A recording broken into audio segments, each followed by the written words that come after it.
Welcome to Kim Talks Resilience, where we share stories of insight and inspiration in life, love, and business with resilient women from around the world. Speaking with authors, entrepreneurs, founders, and coaches to learn their strategies for a more resilient life so we can all build the life we love. I'm your host, Kim Hayden. Trish Perry, PCC, is a certified master results coach. She's trainer, speaker, author, and the founder of Harmonize Coaching, LLC. Trisha's mission, say that 3 times. Trisha's mission is to help clients create a positive, productive, resilient, and balanced life, resulting in achieving goals, success, self-confidence, and joy.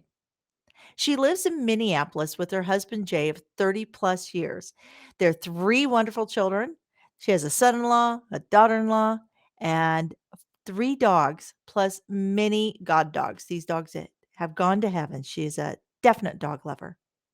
Traveling, live concerts, cooking, and love of family and friends brings her abundant joy. Her superpower is vulnerability. So let's bring Trish in and let's get the scoop on all Trish is doing. Hey, Trish. Hi, Kim. How are you? I'm doing awesome. We had the Good. journey getting here, but we're here. What is that? Necessity is the mother of invention. There's a reason it's not the father, it's the mother. So there you go. There you go. So, Trish, we're going to just dive right in. I want to know a bit of who is Trish because you've had a pretty big life, it sounds like. Yeah, absolutely. So I always start with my brand because, and by brand, I mean the 4 words that really encapsulate who I am, whether it's in business, whether it's as a mother, as a wife, as a friend. And those words are vulnerability, number 1, and that is a brand new one for me. The second one is positivity. The third is integrity. And the fourth is results. So I often talk to my clients about when someone asks you who you are, don't give them your resume. That's not who you are. Who you are, all of those things add to it, but who are you inside? So that's why I like to give my brand words first and then kind of my story afterwards. So, as you were saying, I am first, I am a wife and a mother. I have 3 children. Shouldn't call them children, they're adults from 22 to 28 years old.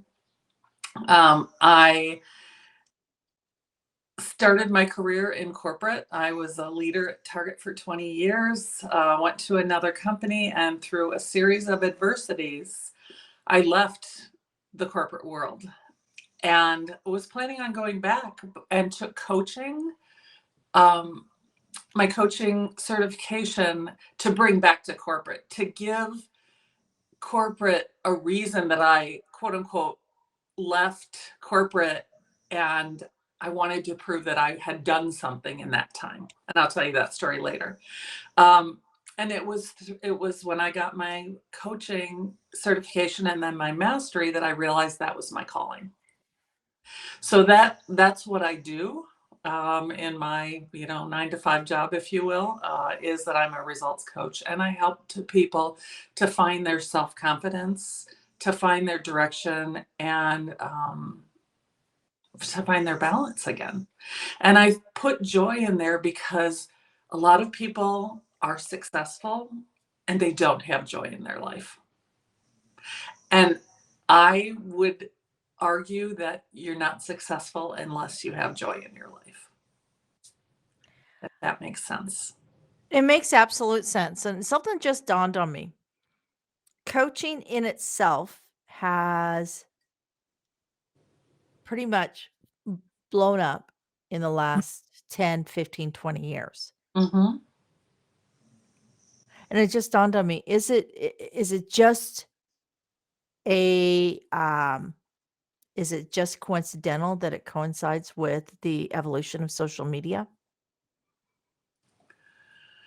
You know, I've that never thought about it, but social media has proven direct side effects into our self-worth, our identity, our value. it's a really interesting point. And I think you're right. And I also think that once organizations, so corporations, nonprofits, et cetera, accept something like coaching, that's when it starts to become more ubiquitous. Yeah. And I think that happened as well because it was about 15 years, well, about 20 years ago is when corporations started adding coaching. And like you said, I think it does coincide with social media as well. Yeah, that's it's um social media is a tool, folks. It's a tool, please. It is not your life online. It is a tool. And if we use that tool for good, then it would be a whole lot better. But yeah, it just dawned on me. I know that this has been around, like Canfield's been around for 30 years. Like we have had this for a long time, but the mainstream and acceptance of it Mhm. Yeah. seems to coincide with Facebook timeline. Yeah. Right? So that's crazy. Just dawned on me. It's just I have these Well, weird random thoughts. and I want to think more about that, and I'll actually I'll get in contact with you again, and we'll talk more about it because I think Yeah, something. I think there's something there. I think there's something there. Absolutely. Okay, folks, you heard it first here. We're going to come up with an entire theory. All right. So let's go into what you do, Trish. Yeah. I am I like to talk about helping executives and professionals. That includes entrepreneurs who have been thrown off track in their career and in their life by hardship to find their inner power, their direction, and their balance again. And what do I mean by a hardship? A hardship can be something like what I went through when I was diagnosed with cancer and working a high powered corporate job at the same time. Yeah. Then I had 6 adversities that happened within 9 months. So it can be something like that. It can be the loss of a loved one. It can be a medical diagnosis. It can be, um, something massive changing at work, like layoffs. And a hardship can also be when I have executives who will call me and tell me, I'm stuck. I've been in my job for 4 years. I was told I would get a promotion, and now it's like I'm pigeonholed and I'm not going anywhere. So being stuck is a hardship on people. It takes their self-confidence away. And so when I say the word hardship, I'm not just talking about something mental or physical or a loss. I'm also talking about situations that happen. The other thing is that we are in a generation now where working parents, so they're at work with a high power job, they're parents, so they have a lot of um, things happening in their family life, and then their parents start to need them as well because their parents are getting older and they may need to go in assisted living, they may have dementia, they're living at home. So they have these three things going on in their life and they feel like they're not doing anything well. So what does that do? It does a number on the self-confidence when you don't feel like you're doing anything well. Yeah. So we work through that to reframe your life so that you don't feel like you're not doing anything well, because I can show people evidence and they come up with the evidence. I just can pick it up that they are doing things well. And they need to reframe how their life is going to unfold because it may not be the way they thought it was initially. That, and we the It is interesting, the sandwich generation. Mhm. So you're sitting by watching your children going through things that you've never gone through, right? Inflation. I mean, our generation that came into adulthood after the 80s. So I graduated high school in 87. Mhm. So but we didn't really experience the last recession and inflation. Mhm.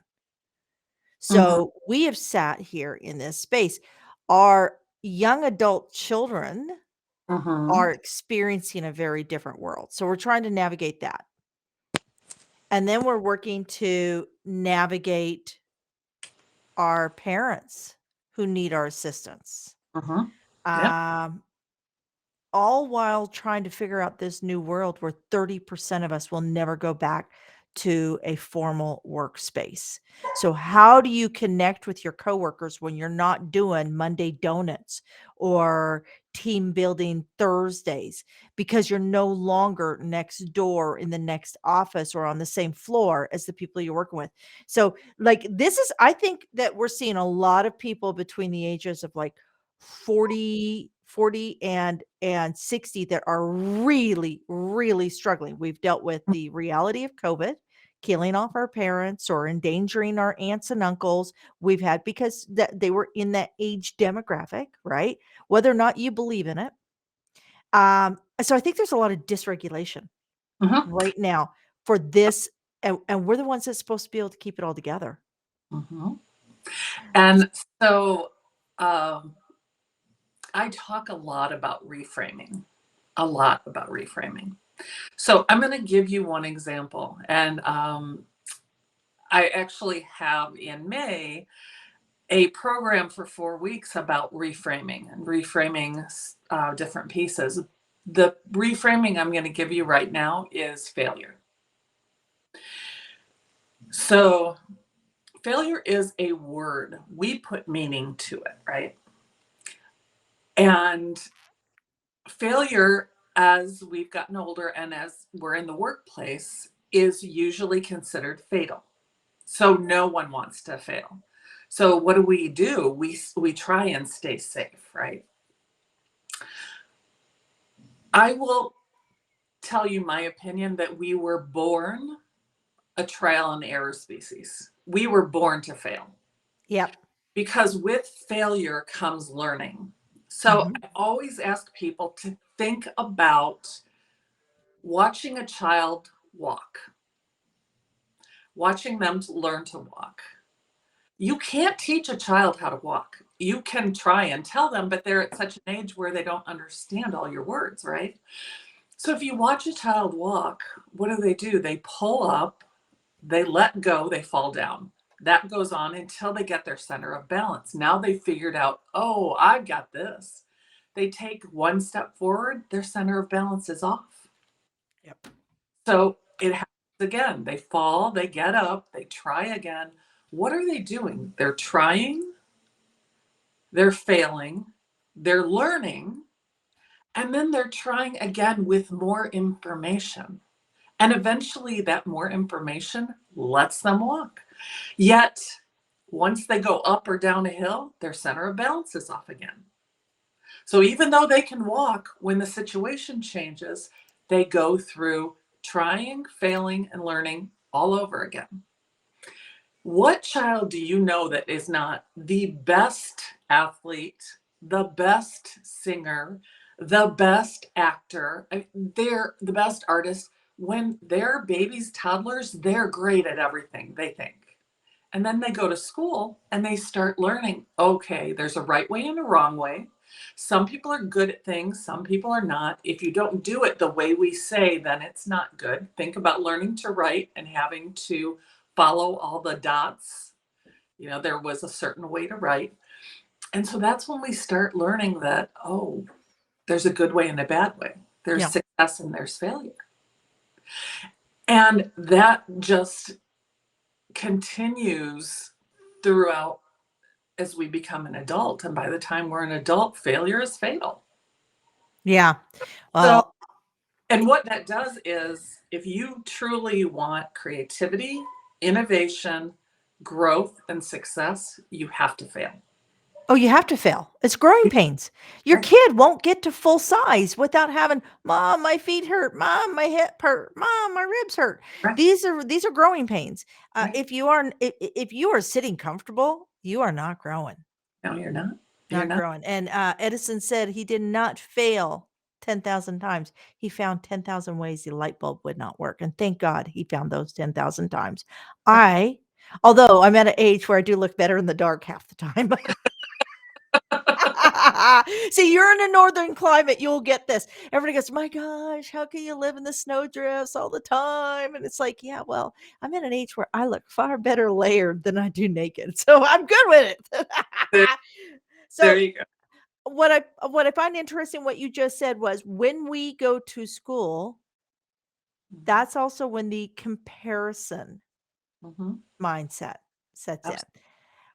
And the only person I think that we should be comparing ourselves to is who we are and where we've come. Like, does that And make sense? what I will tell you about that is that baby.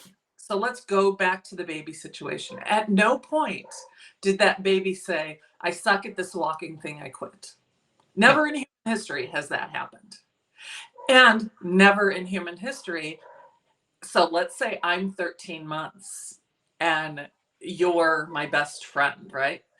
And you learn to walk at 10 months. Never does a baby say, "Oh, that Kim, she learned to walk at 10 months. I'm 13 months. I might as well just stop." It doesn't happen, No. right? No. So we learn to compare. We learn to say, this is good, this is bad. So that's what I mean by reframing. So That what yeah, if you looked at failure as a necessity? you have to. So, So yeah, you have to. It's a yeah, numbers thing. It's a numbers thing, like everything else. I've been in sales my entire life. I know that I have to get 99 no's before I get a yes. So the faster I plow through those no's is the faster I get to my yes. yeah. So, And so Ariana Huffington says, I love the way she puts this, is that failure is not the opposite of success, it is part of success. And I brilliant. guess it truly is. You have to fail. Now, what do you do when you want to take a risk? You take partners, you collaborate, you make sure you're not going out there on a limb so that um, your coworkers, et cetera, know that something could happen, something might fail. But as long as you've taken those partners, it's okay. And if you do fail, then I ask people to fail again. And that it's an acronym. So the first is to focus on the facts, not on the narrative, because when you fail, you create this whole narrative in your head. The A is acknowledge what has happened. Don't hide from it, acknowledge it. The I is identify different ways that you can solve the problem. And then L is listening, learning, and leading from failure. You can lead from your failure. One time I was asked to actually give my failure to all of Target.com. So I'm standing in front of over 250 people telling them about my big failure so that they could learn, right? Because I had thought I forwarded an email to my boss complaining about Amazon, who was our vendor at the time. And instead, I had sent the email to Amazon. I had replied. It was a huge failure. Amazon was not very happy. And I told I told all of Target.com what I had done, because what I should have done is I should have gotten up from my seat and walked around the floor. I was in amygdala hijack. I was in fight, flight, or freeze. And I just fired off the email. So Yes. I reacted, I didn't respond. So in sharing that, it is leading from that failure. After I presented, I had so many people come up to me and say, thank you. Leaders never talk about their failures, they only talk about their successes. So that's where my vulnerability superpower started. And then in my review, 6 months later, I got the best review I had gotten at Target. I got a promotion because they said, we want leaders who teach their teams how to succeed. And sometimes that's through showing what you have failed at. And then I got a raise. So it was taking this failure that I thought was fatal, and it ended up being the best thing that had happened. But it was by leading from failure that happened. So that's the L. So I love acronyms. So if you fail, just think about focus, acknowledgement, identify, and listen, learn, and lead. That is awesome. And I think it's really important to understand. I think being able to go and take a look at our daily lives. So let's break down the average coach in North America. So we have a lot of people. So how long have you been in this space? How many years? For 9 years. 9 years. Okay. And are you open to being fully transparent as to how long did it take you to get this up and running? Oh, absolutely. So Dave Wondra is an executive coach who is very well known throughout the world. Um, and I did an interview with him for my mastery in coaching. And he said, Trish, don't stick your toe in the water, dive in. So that's what I did. And it took me 3 years before I was really comfortable coaching. And part of what happened in that is that I started I contract with the University of Minnesota. And so I started coaching people from all walks of life. I coached people from administrative positions, hourly positions, to deans of departments. So in going there, I did that, and then I started coaching individuals, and now I coach for companies like Target, Hamlin, companies like that. And so, it is not something that you decide you're going to be a coach, and a year later you're making a six-figure living. It does not happen. Um, that and you To be a really good coach, you have to be a lifelong learner. Yeah. I am constantly taking different courses. I'm constantly on webinars, really trying to find what's the next thing. So, full transparency, the last 2 years, I've been in a business program called Rise. Her name is Monica Shaw. And that is where my business just started increasing. It doubled the first year, and then it more than doubled the second. Had a 91% increase last year. So it was really, it's about honing, and it's about understanding the full business and how to do that full business, because Yeah. we're not good at everything, right? We need to Correct. people. Correct. We and it's understanding, are you working from a point of passion or a point of proficiency? And you have to bring a little bit of each to the other.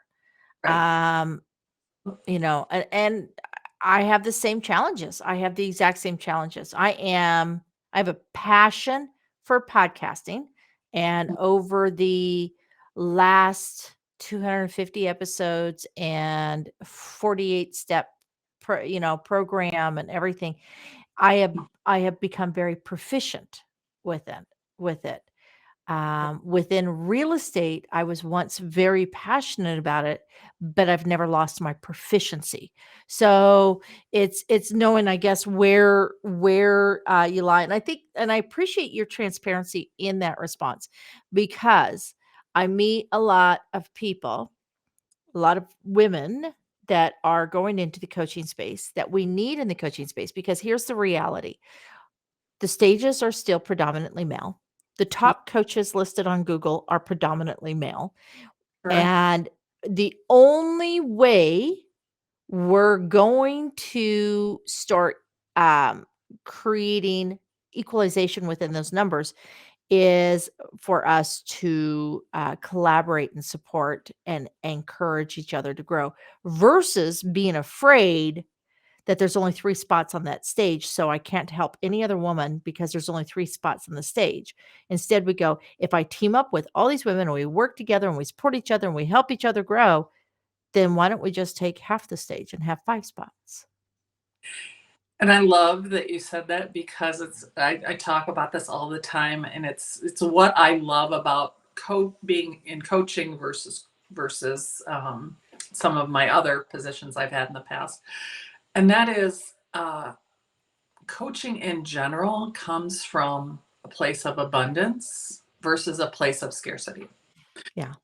So if we can do that with women in coaching, and really in all genres, it's about, how do you think about it from abundancy versus from scarcity? And part of that, again, I'm going to go back to the vulnerability. Part of it is being vulnerable. And vulnerability is letting you know how long it's actually taken me to become a successful coach.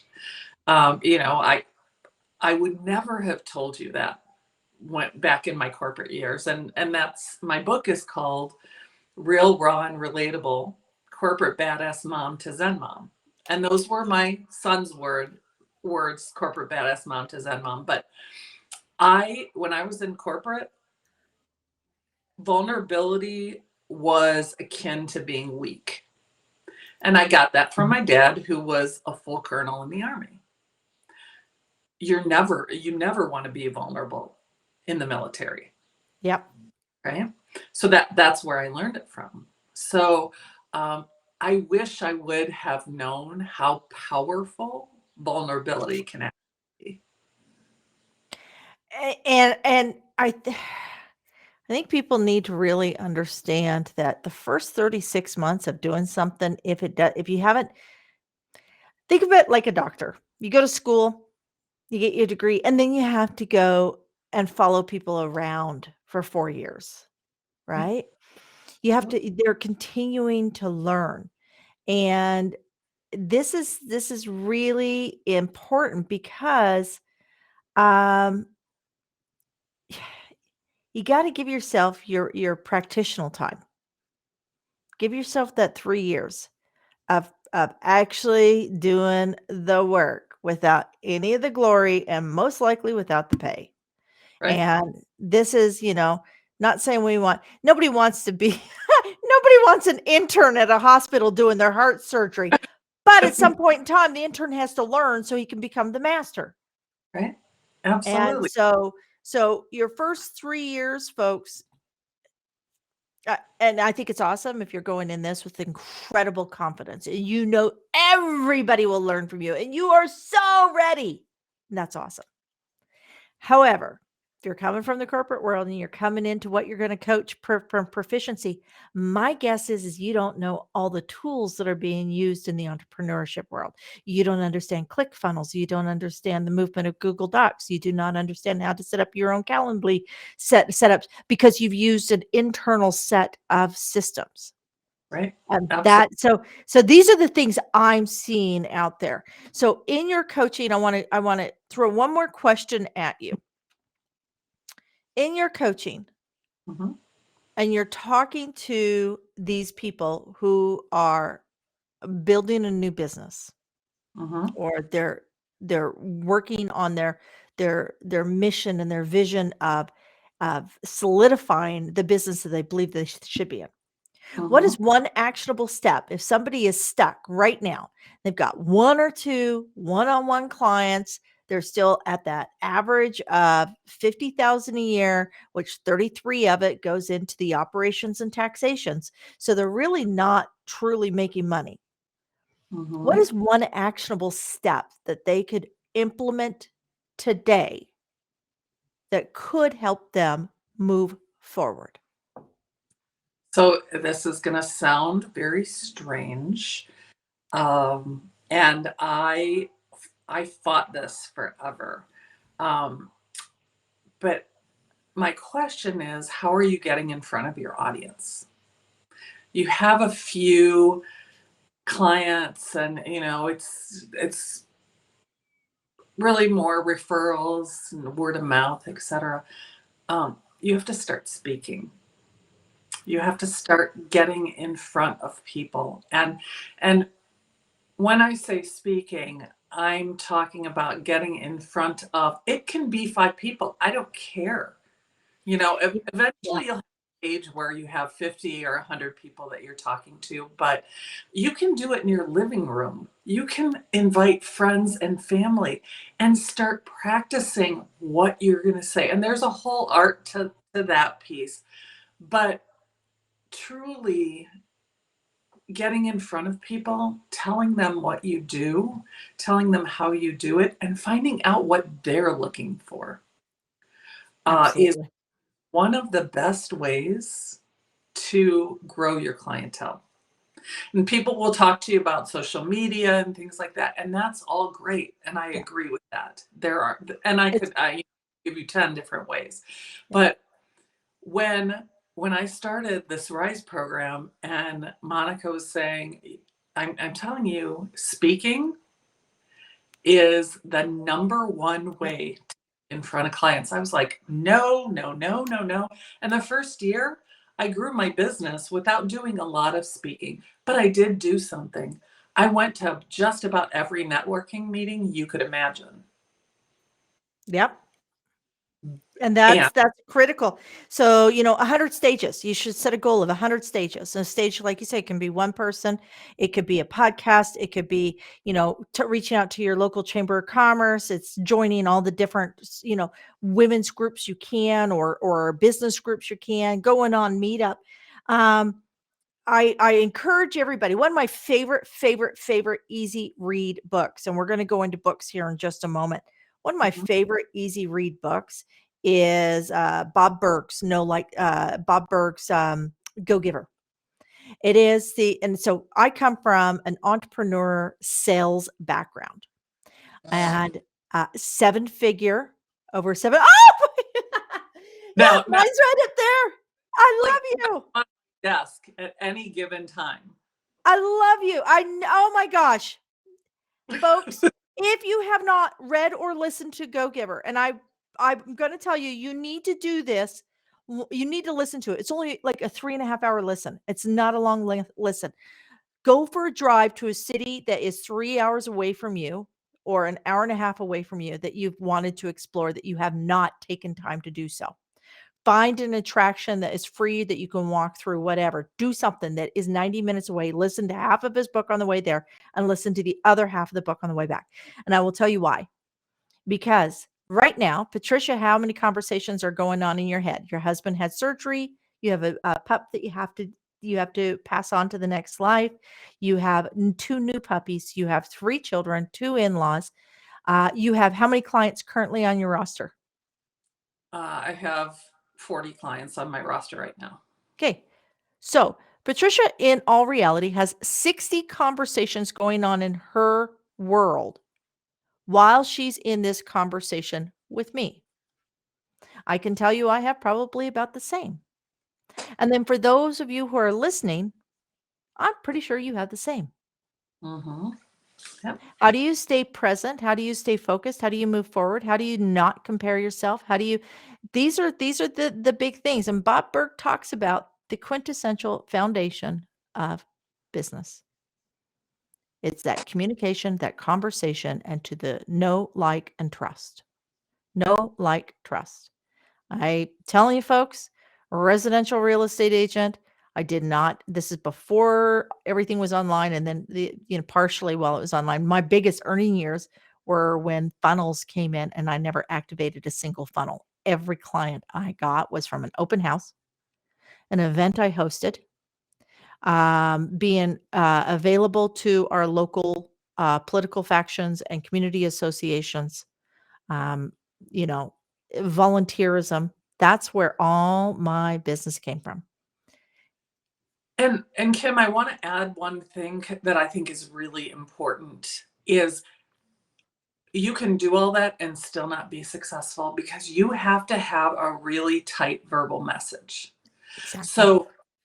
So you can't go out and you can't say, well, I'm a coach and I coach these kind of people and here's what I do. I mean, my verbal message is I help executives and professionals who've been thrown off course by a hardship to find their inner power, their direction, and balance again. Yep. Probably, I'm hoping that's very clear as to what Yes. Now, I can make that longer. I make that longer often by saying, and I was that leader 10 years ago.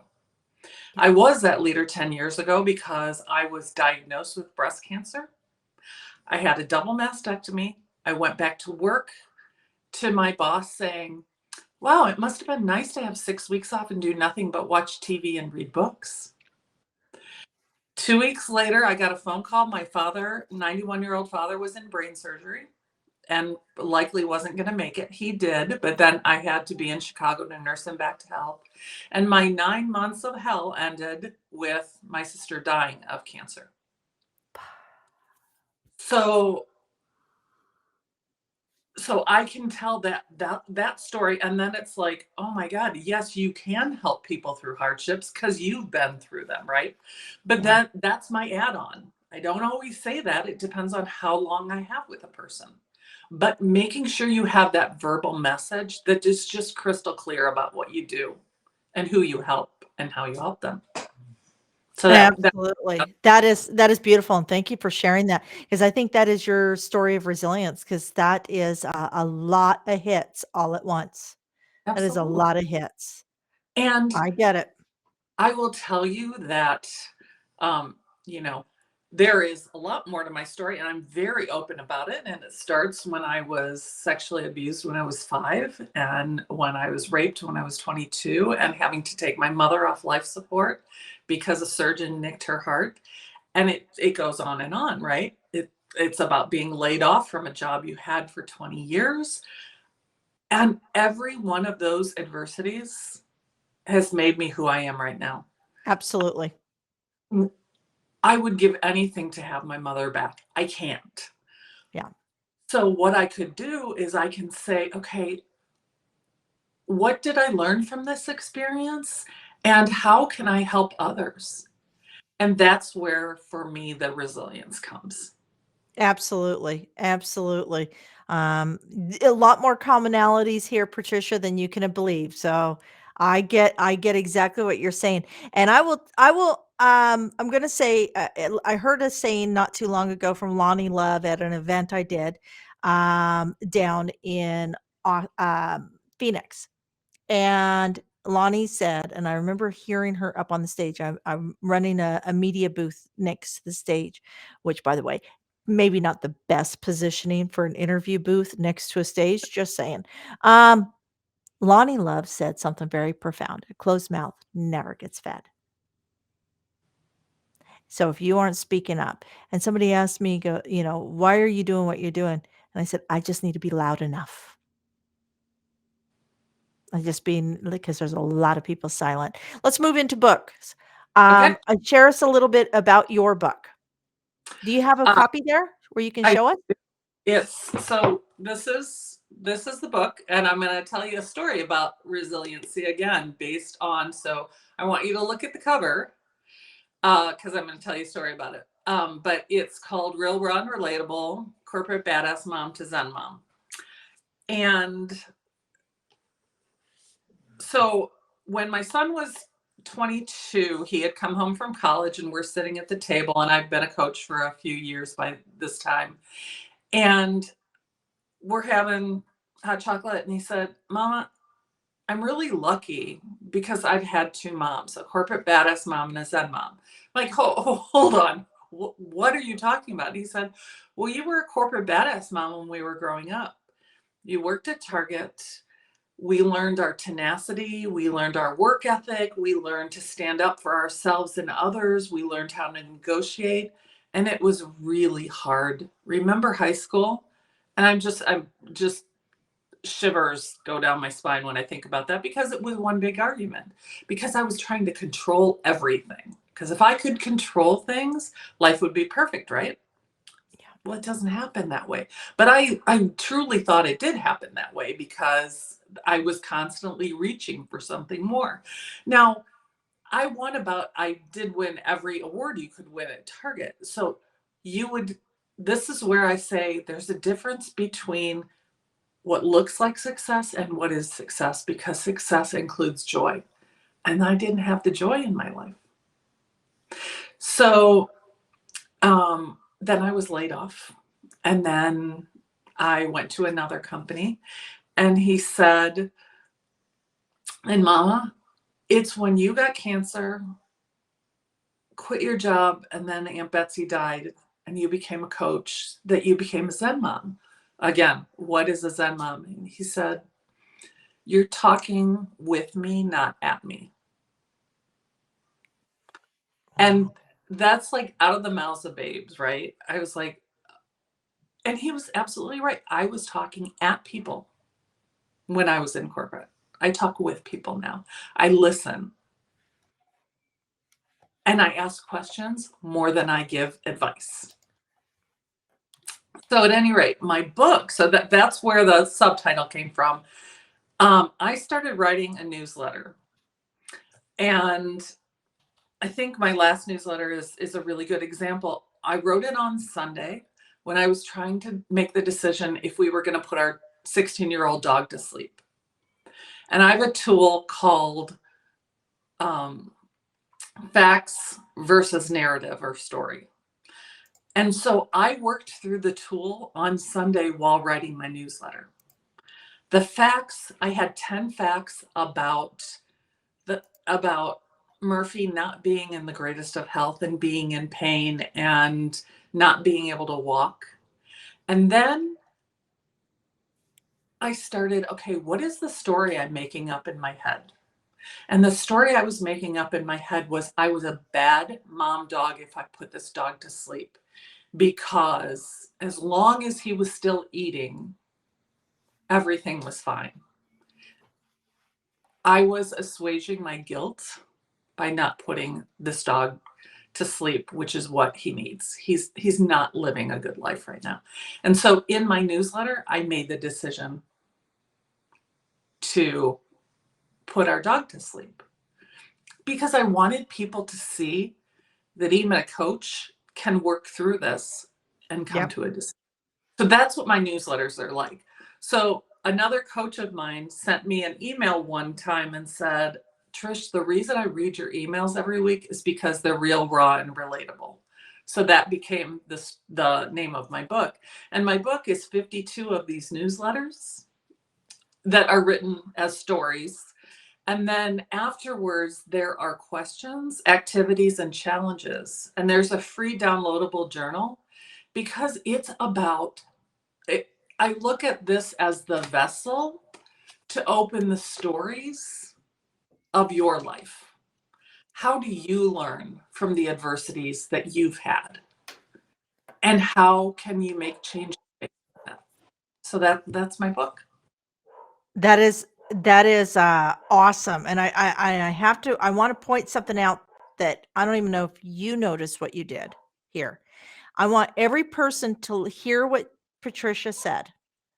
Trish took her work and repurposed it and reformatted it into another audience avenue. That is brilliant. I kudos to you, Trish. You know how many people they're a one and done. They do it and then it slides off, and then they do another, and they're so busy creating they don't go back and look at all the awesome stuff they've done.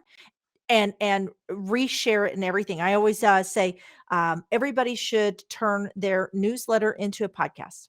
Period. You know, if you do a very simple podcast, you Mhm. do it does not cost a lot of work time. Does not. Not talking about interviewing people. I'm not talking create, graphics. If podcasting is not your passion, if it's not your business model, but an audio access to your newsletter, because people will listen to books versus read them. It's just another way. You know what, Trish? I flip and love that. I flip and love, like, I am Thank you. that is brilliant. That really is. And right now I want everybody to take that away. Take that away. I want you to go back and reread some of the amazing things you've done, and know that even if you're month number 18 in building your business, you're still that business. Even if you're not getting, it's like that tree. If the tree falls in the forest, does it make it sound? Yeah, it still does. We just didn't hear it. So your coaching business, even if it's not making large dollars, and we equate ourselves in this society to large dollars, um, Mm. you're still doing the service. So go back, take a look at what you've done, and put that into a book or something on your website. Do something with it. Yep, absolutely. And the other thing I want to talk about is as we're going through this, is to bring goals into this. Because in 2020, when I wrote my goals for 2021, I was going to write a book and publish it. And it was through, I have a process for goal success. It's a 9-step process, and it was in that process that I said I was going to write a book. I never thought I was going to write a book. That was like the last thing I was going to do. But through this process, I ended up saying that. So wrote my first chapter in January of 2021. It was great. February, nothing. March, nothing. April, nothing. May, nothing. June, nothing. And I'm like, I'm halfway through the year. There's no way I'm publishing a book in 2021. Yeah. I have writer's block. What am I going to do? And I spoke with Dave Wondra, the same friend I talked about, who's a mentor. And he said, Trish, those newsletters you write? People need to hear those. And I took that and I was like, that will be my book. That's what my book needs to be. So I did what I call check and change in your goals. I checked what was going on in my personal life, my business life, the economy, and the environment.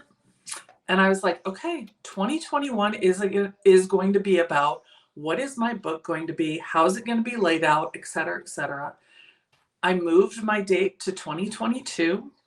I started writing in January and I published in October of 2022. So, did I fail? In my old world, yes, I did. I would never have written this book because in June I didn't have anything of 2021. So I would have just said, okay, shelve it. You failed. Go on. Black and white, right?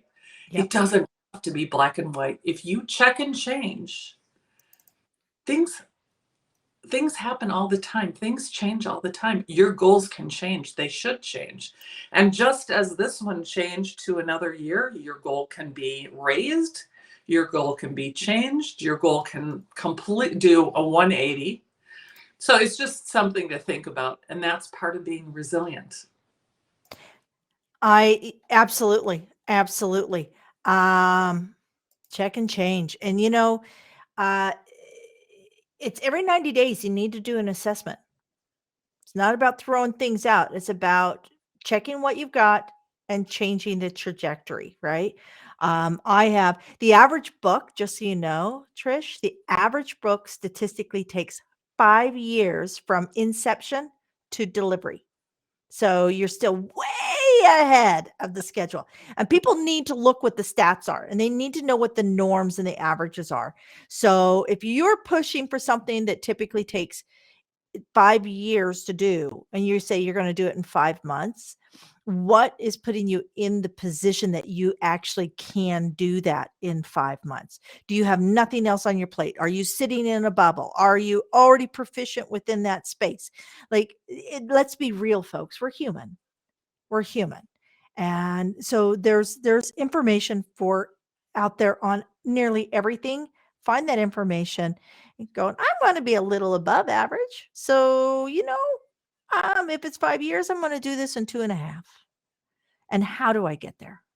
And then that's that check and change going, wait a minute, I don't have to do this all from scratch. I've already done it from scratch.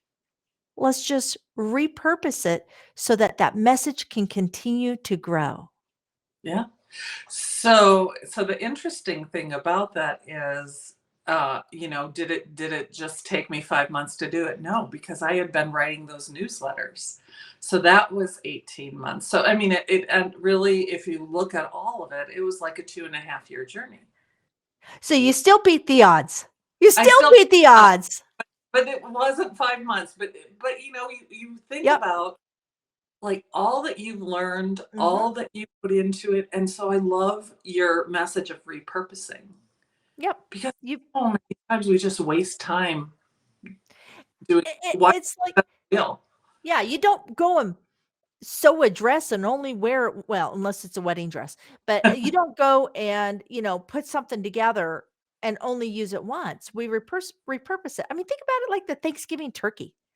Do you go and get exactly the amount of turkey you need to feed your family? Or do you always go a little bit bigger and look forward to those turkey sandwiches? And we make turkey enchiladas in our house and turkey gumbo. I buy a turkey that's 2 times too big because it's a lot of effort to make a turkey. And I think the family looks as much to the leftovers as they do the actual meal. So I Absolutely. love that. I absolutely, you know what, folks, lean into Trish here. Find her, follow her. Where can we find you, Trish? I want people to lean in because I really think that there's some true value here. Just even modeling your growth and scaling behaviors off Right. of what you've done. Right. So the first place I would recommend is go to my website, which is harmonize the letter u.com. So harmonize the letter u.com and sign up for my newsletter. All you have to do is put your first name, your email address, and then you will get my newsletters, which come out every week. And 80% of them are a story and then a tool or something to think about, like the way that I made changes in my life, but they're all stories about my life or my clients' lives. So it's not a marketing newsletter. You're not gonna hear me say, "Oh, come and work with me." I will when I'm doing workshops and things like that, but mainly it's these weekly real, raw, and relatable stories. So that's the first place. Second place is you'll be on my website, so you can see a lot of these stories that are in there. You can see where to buy my book. It's available on both Amazon and on Barnes and Noble. You can send me an email at trish.perry@harmonizeu.com. And you can find my email address again on my website. I'm on LinkedIn under Trish Perry. I am a results coach, so you can find me there. Or there's also a contact piece in my, um, on my website. So send me an email. I would love to hear from you. Well, and by signing up, folks, there is an added bonus to signing up to that newsletter. You probably get a sneak peek into book 2. See? And hopefully these will all be news stories to you, because once you get the newsletter, they'll all be news stories. I do one every week. These are all the ones that I'd written. They're basically the best hits. And specifically, I want to talk about one of them, which is, and I just want to tell you how resilience works for me. So it is the second story, and it's called Dear Cancer. So for 3 years, I was mad, sad, and resentful about cancer. And I thought, I can't live like this. So I wrote an FU letter to cancer and got everything out of my heart, mind, and soul that I was mad about. And then I wrote a thank you letter. And it is in that thank you letter that you find the resilience. So I'm just going to read one part of this. I'm just going to read one short paragraph. It says, "You have changed me. I am a better mother, sister, friend, wife, and person than I was without your presence in my life. So again, you don't win. So Cancer, in a strange way, I have to say thank you. You don't win. I do." That is, and that in itself, if you change out the word cancer and you put in abuse, you put in, loss of your home, you put in, you know, anything, it doesn't win if you choose to allow it to build you. Excellent. Absolutely. It's about reframing it, Yeah. right? Yeah. And so, Well, this was like, honestly, I don't think we could have had a better conversation on a Wednesday, folks. This is such an amazing conversation. Give us a quote, any quote that inspires you. I am gonna I'm gonna take the quote by Henry Ford, and it goes like this: "Whether you think you can or whether you think you can't, you're right." Yep. Yep. Again, it's about reframing it, thinking, I can't do this. Why can't you? Let's say you want to take up tennis. Well, no one said that you have to be the best at tennis. Try it. If you enjoy it, great, keep playing it. If you don't, look at something else. It's not a matter of I can or it's not a matter of I can't. It's a matter of how can I? So I love that quote. And it's absolutely a true quote. It's an absolute true quote. And here's another quote in honor of Piglet in the background. And yes, folks, that is Piglet. Which Remember, you are braver than you believe, stronger than you seem, and smarter than you think. Christopher Robin. On that, until next time. Thank you for joining us here today at Kim Talks Resilience. I'm your host, Kim Hayden, and I'd love to invite you to our resilient community at resilientgift.com. That's resilientgift.com, and we'll send you our magazine and tickets for upcoming events and all sorts of cool things we do here. So be sure to keep watching, and you know what? Don't forget to like, subscribe, comment, and share, because we all know that sharing is caring.